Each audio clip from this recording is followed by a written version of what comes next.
What's up, everybody?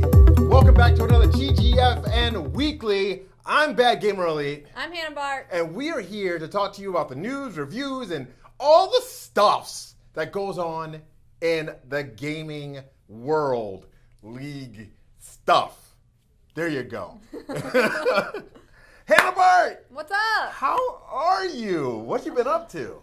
I have been getting back into the swing of things after TwitchCon. It's been a long week, it feels like, because you didn't really get a break between. We got back on Sunday night at what, 11 o'clock? 11 o'clock, yeah. Yeah. So and then we came to work. And the next day we were like, "Hey, hi everybody!" It's we didn't have any time to rest. But let's do this. So, all right. So, what else has been going on? Have you gotten a chance to play any games? The only game I've been able to actually stream this week is Super Mario Maker.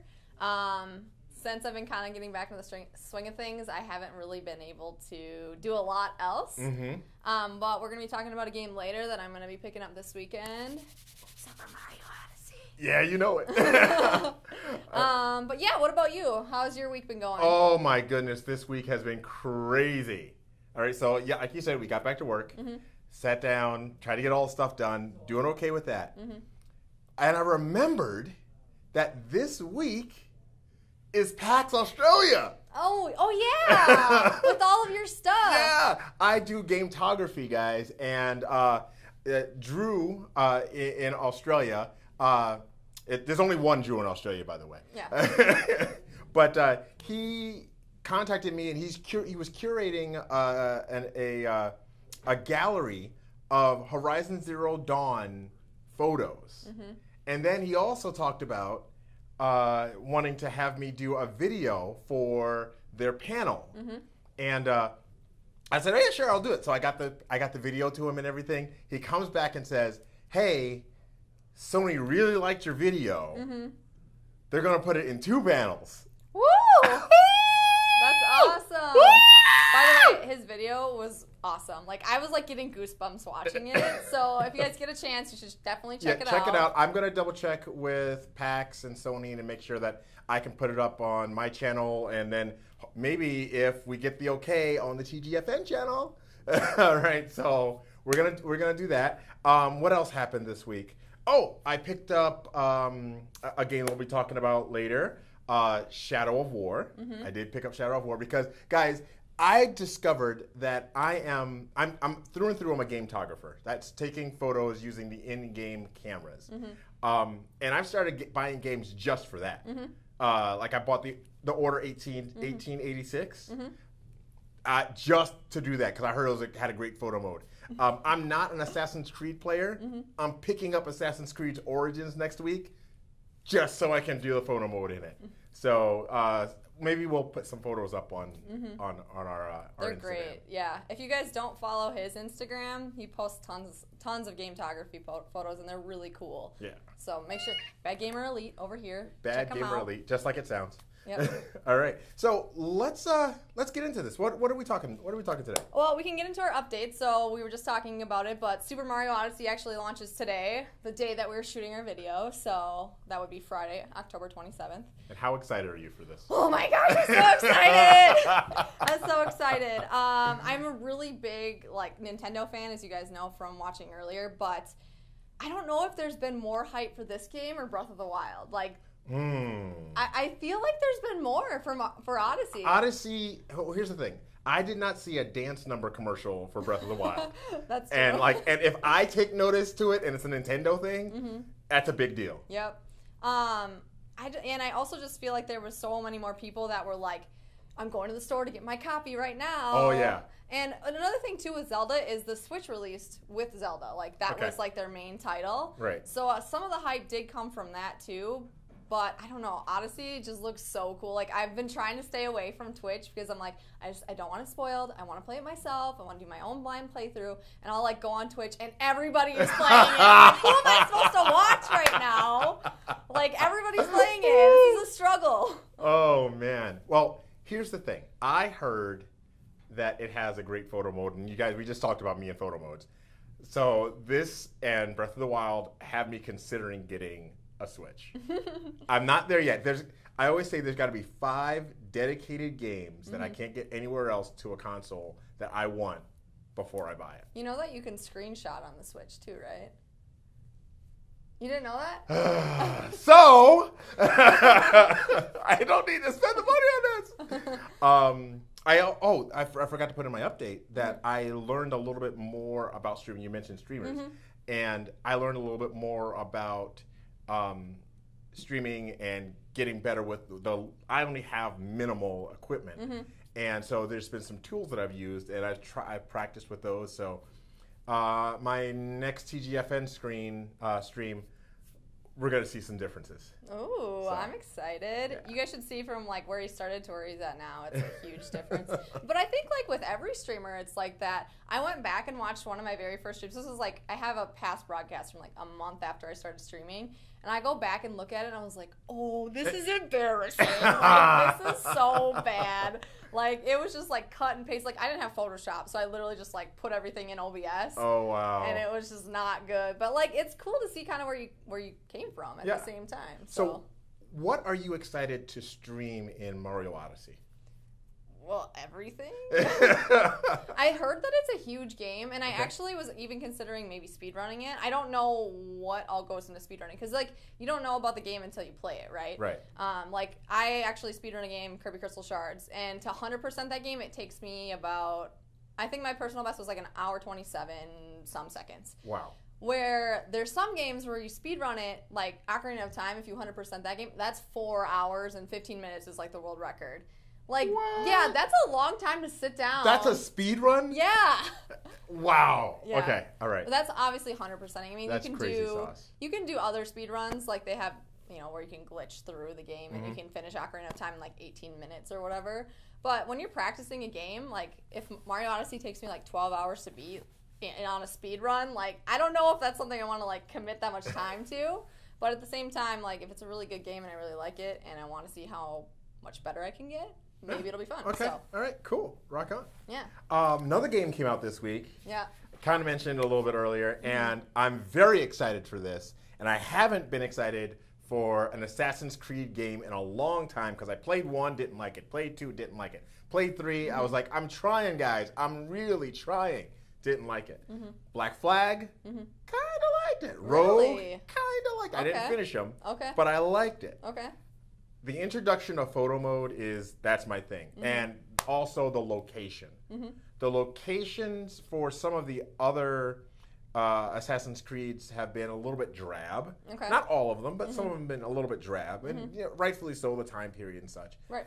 But this one is set in ancient Egypt. Ooh. Hello, photo mode.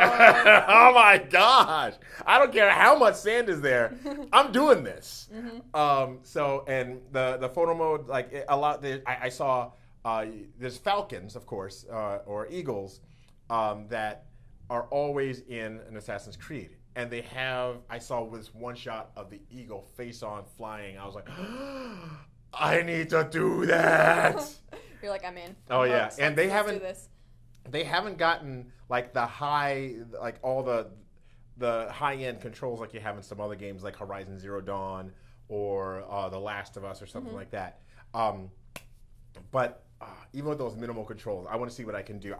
It's basically the the point and shoot camera, disposable camera version of photo mode, and I'm ready for the challenge to try it. Sounds awesome. Yeah. So yeah, you're in ancient Egypt, and I tried not to watch too much of people playing. It's a struggle. That's so hard to do. Oh my god! Especially when a game first comes out, and I'm usually like the next week. If I get it right away, it'll be like the next week after it comes out. I've got a couple of folks that I converse with that have been playing it, and they really enjoy it. I can't wait to get into it. So. Assassin's Creed Origins. Yes. Cool. All right, should we move on to our next? Can we? Yeah, let's do it. Let's do it. So I wanted to talk about the Twitchcon flag for like 2 seconds. If any of you guys went to Twitchcon, or if you go to conferences in general, you know that majority of the time, like I've left almost every con, like just like not feeling 100%. We'll say that. I would say this time has been like the worst for me. Like it's taken me almost all week to kind of get back into everything. But I think there's 2 reasons probably why that happens. One, you don't eat or sleep while you're there because you're just so excited about everything happening. And then 2, you're hugging everybody. You're like, it's so nice to meet you. Handshaking, hugging people that you haven't seen in forever. And now you have the sickness that they had on them. So I was lucky enough not to get the sickness, but I still had to go to the doctor. It was probably some stress stuff that was going on, and so I wasn't sick. I didn't get sick, but still made it to the doctor. Yeah. So we just want to say, everybody out there that's not feeling 100% after TwitchCon, we want you to feel better. Feel better. We're right there with you. Stay hydrated. Don't die. He says that a lot. In case you don't know that. It's Lem's motto. Yeah, is that your motto? It's my motto. Yeah. It's what I go to. If you stay hydrated and you don't die, you're gonna have a good day. Perfect. All right. Next subject. Oh, okay. So we're finishing October up. Yes. Right. And I wanted to talk about some scary games. So I'll let you go first. We have to. Hey, you're the one that's out there playing them. I know, but they still freak me out. Like, I haven't played a scary game in forever just because how much they freak me out. All right, but so tell me about your scariest game. You don't play them, but you've watched people play them. Yes. I wanted to talk about Amnesia. I know it's a little bit older game, but I just remember like watching some people play it and just being scared for them. Like, there's something behind you, you need to move, like, oh my goodness. And like the monster in that thing is so scary. Like, that's nightmare fuel right there. Yeah, I'm not even gonna try. I'm just glad that October's getting close to done. Like, I'm all about like, yeah, let's dress up for Halloween and like let's have fun, not get scared. And you're kind of the same way too, right? Yeah, very, very much so. I don't mess with scary too much. Now I've played scary games like The Walking Dead season 1, season 2. I own season 3, haven't started yet. And those kind of freak me out. Zombies freak me out the most, guys. Just so you know. See, zombies don't scare me. Freaky. They don't scare me as much. Like, it's like things that lurk out of the darkness that you like are don't not natural. Right. Never were human. Right. Exactly. Yes. Okay. Until Dawn, I nearly peed myself with that game. All right, but I finished it. That's the thing. Hey, nice work. Nice work. There's one game that I started playing that I have not finished. Okay. And I am not going to go back to it. It's an old game called Soma on the PS4. Okay. The person that got me to buy it and play it, I do some film. So I did some film work, and she would always like to get paid with me playing a game of her choice. And I said, okay. So she chose Soma, and she said, "Don't worry, it's a nice undersea adventure." Oh. Well, you're under the sea. Nice. There's nothing nice about it. It is creepy as all get out. I am not going back to that game. Elise, not doing it. But that would be my scariest game because I haven't finished it. I won't go back to it. Yeah, if you guys have any scary games that you played that you just think are like the scariest of all time, we'd love to see them in the comments. Comment down below. Yeah, so please share them with us. I mean, I think eventually I want to do a scary game. So I kind of want to compile like what are the best ones out there. Okay. Please be nice to me a little bit. Yeah, absolutely. And Hannahbart's on Xbox. Do you do Xbox? Okay, so she has Xbox and Switch. So those. Any scary games on there? You could do PC too. Yeah. Oh, PC. All right, just not PS4, right? Right. Okay. Unless I can get her to play it on my PS4. So. All right. So what are we talking about next? Cool. Let me see. We're gonna do our review for the week. Oh. Well, this is all you. This is all you. I've only seen the game. Okay. All right. Shadow of War. Guys. Also has a photo mode. Just in case you're wondering.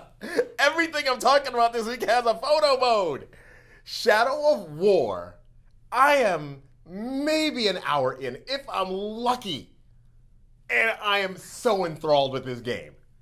Okay, I played Shadow of Mordor, and I liked it. I liked it a lot.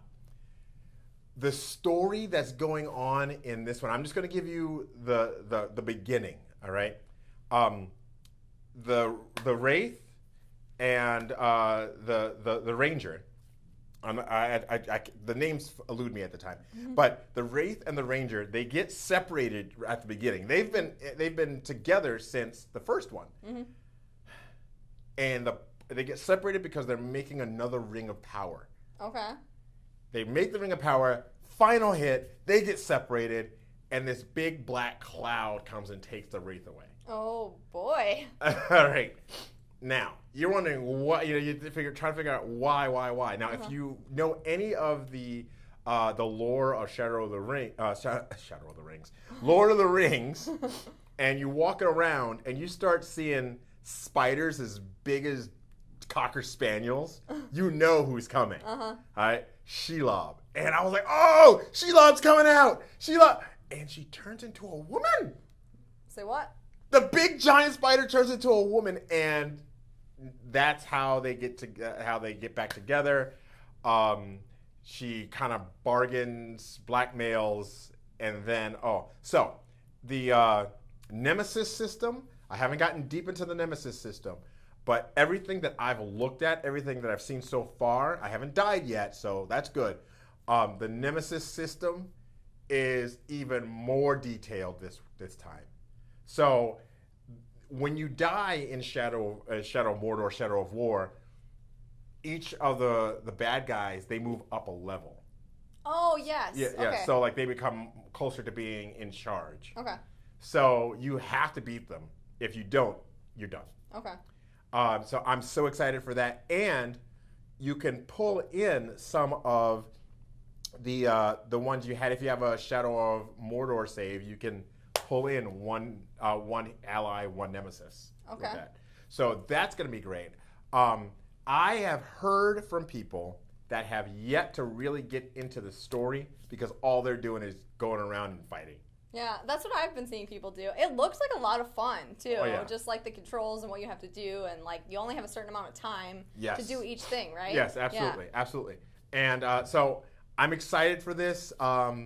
I may be streaming that on TGFN. I'm not sure. Realistically, what I think I'm going to be doing, I'm going to be doing a lot of photo mode stuff. So come on over and watch me do photo mode. So yeah. Cool. So I give it so far 2 thumbs up. Awesome. Both of mine. Good to know. Well, I'll get you one of these reviews one of these times. Okay. I feel like you're taking all the work here. You gotta play some games, people. Yeah, absolutely. Yeah, absolutely. Okay, cool. So you ready to get into our main subject of the night, the main topic? This is the main topic, guys. So Hannah, Bart, and I, we kind of trade off main subjects, what we're talking about. Yeah. And this week I'm a little bit tied more to, because this is something that I've wanted to do my whole life. All right, I've wanted to be a voice actor for cartoons. All right, and now video games. I feel like everybody's had that kind of dream. Well, whether it be like acting or something, but like, yeah, I was so attached to cartoons as a kid. Yes. So, I mean, I've wanted to do that, and the voice actors for games go through so much, and I'm thinking that's gotta be one of the toughest jobs in the gaming industry is voice acting. Mm-hmm. I read an article, and they interviewed the voice of Aloy in Horizon Zero Dawn, one of my favorite games, and she was a little scared. She gets a little scared when she feels a tickle in her throat. Mm-hmm. Because that's her career. Yeah, that's her career. Voice actors are not treated the same as screen actors. Mm-hmm. There's a lot that goes down behind the scenes, and that's why 11 months ago, I think it was 11 months ago, they went on strike. Yeah. And they weren't sure when they were coming back to work. Mm-hmm. So film actors, they get residuals, right? Yes, they do. Like on what? What do they get? So if it's like a movie, if the movie does really well at the box office, obviously they'll get a little bit more there. If they're on Netflix, or like if the movie releases on DVD and does really well, like they'll get all that kind of stuff. Versus game voice actors don't get that. No, they get a flat rate. Mm-hmm. And that's okay if the game does really well. Mm-hmm. You know, I mean, if the game doesn't do really well, pardon me, all right, well, hey, I still got my fee. Right. If it does crazy well, and because of their acting, right. I mean, like for instance, in The Last of Us, the voice acting was phenomenal. Great. The Walking Dead, the voice acting in those has been great, but still flat fee. Yep. I think that if it does really well, you should get some sort of bonus. Yeah, because it's your work that's going into it, right? Too. And another thing about game voice actors versus movies or TV shows is a game could be 100 hours long, right? 100 hours. Think of how many retakes and all that stuff that you have to do versus like a 2.5 hour movie. That's 2% of that time versus like what voice actors have to do. So that puts a lot of strain on your voice and a lot of stress for sure. Right. So that's something to consider, and we want you to think about that. So the question for you on the topic this week is, should voice actors get paid with residuals and such just like screen and film actors? And if so, what would that look like? Yeah, it's an interesting thing to kind of consider because it's kind of like these two mediums coming together, like a computer-ish Silicon Valley kind of feel versus, and then like obviously like the acting and the movie kind of feel. Cool. Yeah. So that's our main topic. We'd love to hear your guys' thoughts on that. Yep. Awesome. So we're going to finish up for the week. I would love if you guys could follow us on True Game Fans TV. That's what we are across all of our social media: Twitter, YouTube, Twitch, Instagram, Facebook. I got them all over, guys. So if you don't like one or the other, we're all over the place for you. We got you. Yes. All right. So thank you guys so much for watching. We'll have another episode for you guys next week, so make sure you guys tune in and stay up to date on our socials. We got lots of cool stuff going on. Cool. All right, everybody. Peace. Bye.